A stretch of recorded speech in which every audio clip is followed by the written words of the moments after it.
about functions today. We want to evaluate algebraic expressions. Let's talk about functions and what we know first. I got a function, f of x equals x plus 4. We realize this is just really y equals x plus 4. We just use f of x to replace y because it's a cool notation. Because when we do that, I'll move this to the side. If I say f of 2, and we're getting so good at these, do we all agree that 2 plus 4 is 6? And the nice thing about this notation is you look at it, you know that when x is 2, the result is 6. That's what's beautiful about functions. Whereas over here, if I told you y is 6, you'd have to plug it back in to get x is 2. This function notation is just a nifty way to give you more information. And we're pretty good at evaluating. And if I change this to x squared, we realize that sometimes we have to make sure we do the right signs and we watch our operations. This becomes 5. So if I change the function, we end up with 5. It comes down to whatever I put here replaces x on the other side completely, right? It doesn't matter what I put there. So if I have a function, let's use a different letter. Put h of x equals x squared plus x minus 3. I go f negative 2, or not f, change the letter, h negative 2.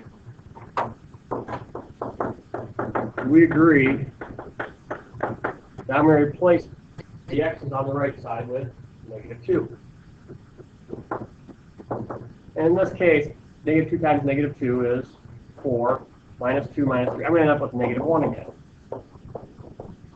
So I guarantee you, and I'm just going to write, this is a fact now. When I plug in negative 2 to h, I get negative 1. My point is, it does not matter what I plug in, all right? So if I raise to 2, you guys can pick any number you want, right? And I could keep just plugging in whatever you want. You yell out 3. I put 3 here. I put it here, here, in each spot. Here, here, and here. But I'm not going to yell out 3. Yell out a single variable. A. You guys okay with A? A is great. What does h of a equal then? Well, a times a is a squared plus a just minus 3. Guess what? That is h of a. It's not hard. I would like you to yell out a different variable, and we don't like doing x, but we can, okay? B. And I would like a coefficient for b right now. So we got b, and what coefficient would you like today, guys? Make it an integer for me. Don't make it a fraction. I'm lazy. What b? 3b. You guys looking at 3b? All right, 3b. Now this is not hard, but it just takes a little more time. 3b times 3b plus 3b minus 3. 9b squared. Guess what we just found? We found h of.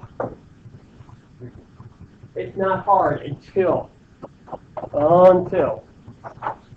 and we get one that's a little. Let's go back to x. Two things typically confuse students I found. You guys don't like substituting in it. What if I tell you I want f of 3x? And what do I have to replace x with now? 3x. Okay, good. You're seeing that. So it's 3x squared plus 1, which is 9x squared plus 1. I'm with Delaney. Everybody got that? All right. Your name's been taken. All right. There we go. Right on. Now, it doesn't have to be, right? It doesn't have to be clean and pretty. We can put in binomials, trinomials, anything we want. What am I substituting now for x? X plus 1. And we have to treat it as one thing. But when we square a binomial, we get a exactly. So well, yeah, and I'm going to write it out for the video. But you're right. It's x squared. And we combine.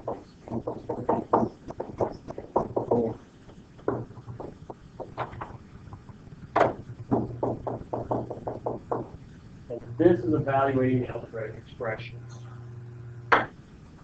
All right, just to see if we got it, we're going to do 4 practice problems.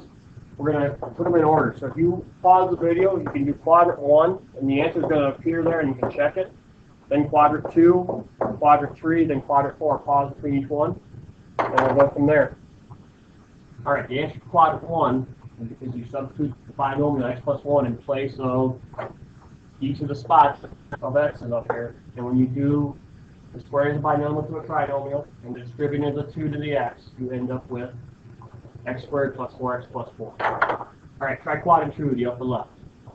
Again, on the second one, you're replacing x with 2a, so it goes in 3 spots where you have to do it. And it's a little easier this time because it's a monomial, and we can just cube it out. 8a cubed minus 6a minus 1. Again, I will make both answers for the third and fourth quadrant appear at once. Again, on quadrants 3 and 4 then, if you plug in 2a in place of x, it just becomes 2a. Quadrant 3 probably was the easiest problem of the 4 examples. Quadrant 4 is not hard, but you just got to be careful with the fraction. 1/3 a goes in place of x. So you end up with 1/3 a quantity squared. 1/3 a times 1/3 a is 1/9 a squared minus 4. These are evaluating functions, algebraic expressions.